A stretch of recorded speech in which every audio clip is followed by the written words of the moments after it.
Welcome to the Wake County Public Schools ASCA National Model tutorials. Today we are going to learn about creating program goals to guide your work. Sometimes the idea of collecting data and working toward concrete goals can seem like an unnatural fit for school counselors. In fact, the opposite is true. Caseloads are large and there is always more to do than time to do it. Program goals help to focus your work so that you and your department are using your time the most wisely. Program goals are written in SMART format.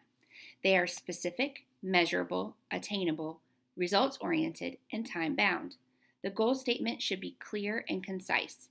You do not need to explain your goal or include how you are going to work to obtain the goal. Program goals are always centered around outcome data.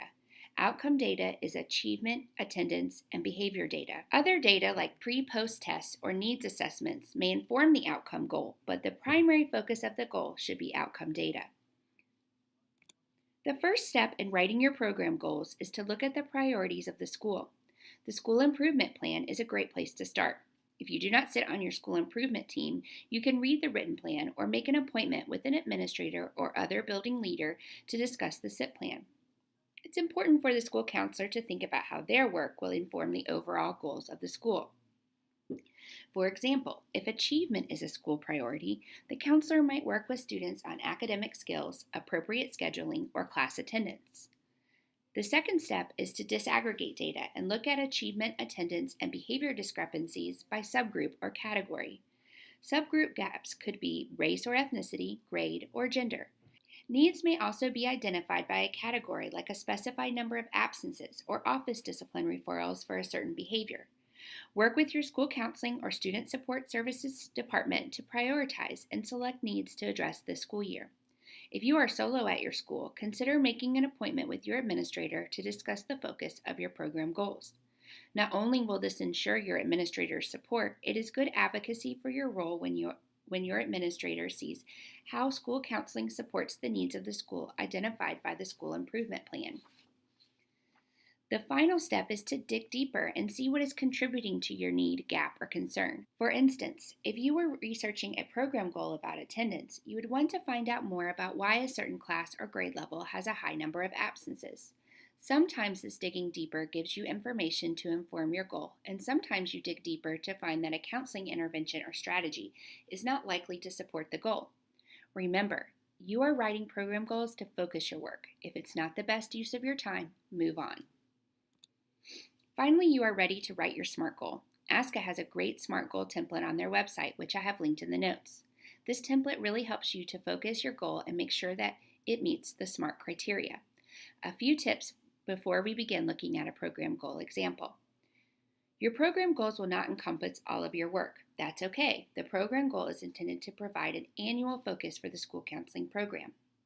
If you can't collect outcome data for your goal, consider looking at a different goal. For instance, a series of career lessons may be a focus for one grade level, but it may not tie directly to attendance, achievement, and behavior data. Decide if you are going to focus on one group or the school as a whole.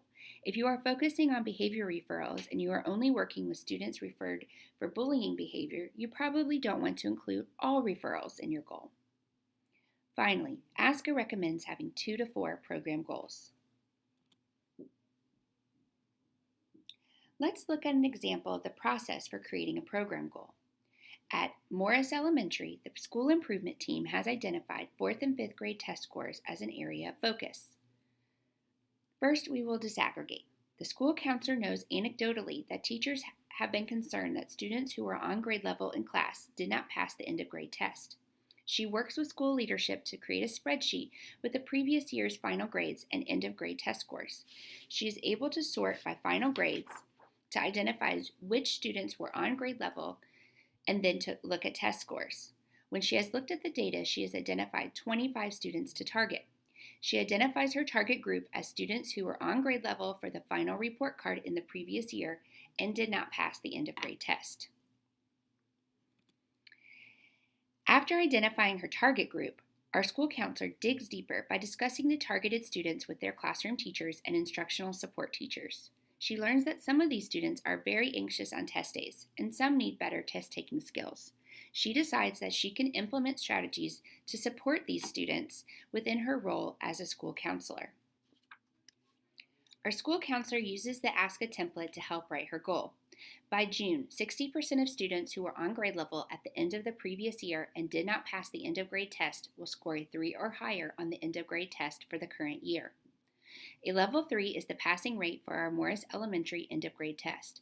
Notice that she hasn't stated what exactly she's going to do. That's okay. There are other ways to document her activities. In fact, many activities will support this goal.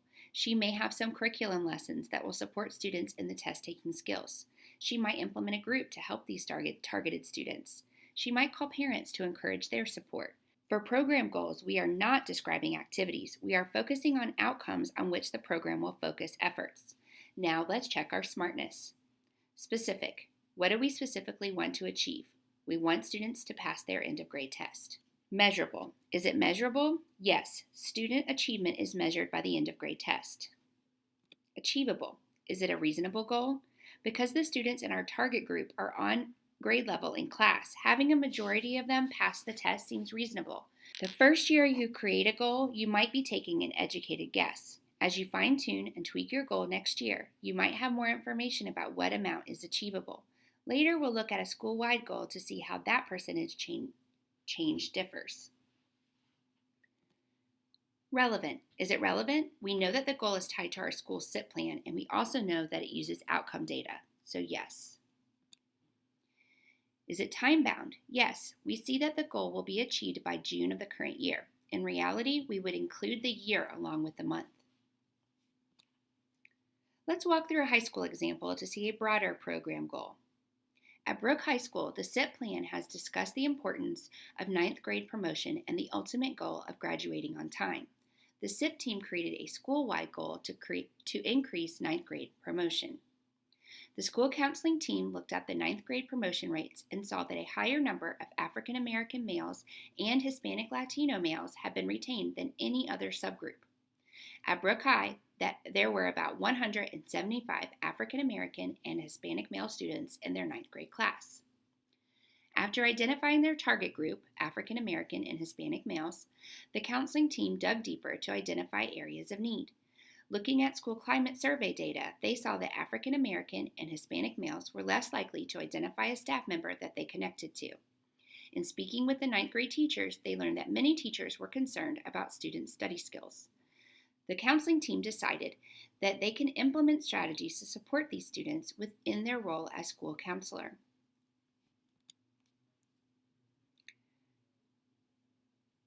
By June, Student Services will increase the 9th grade promotion rate for African American and Hispanic Latino males from 80 to 85%. Again, we haven't shared the methods that school counselors plan to use to achieve these goals. Counselors will document their methods on the curriculum plan, group plans, or closing the gap plans as appropriate. The final step to writing your program goals is to share them. You can share your goals with your principal in your annual agreement, with your advisory council, and post on your website. This is a great advocacy tool for your school counseling program.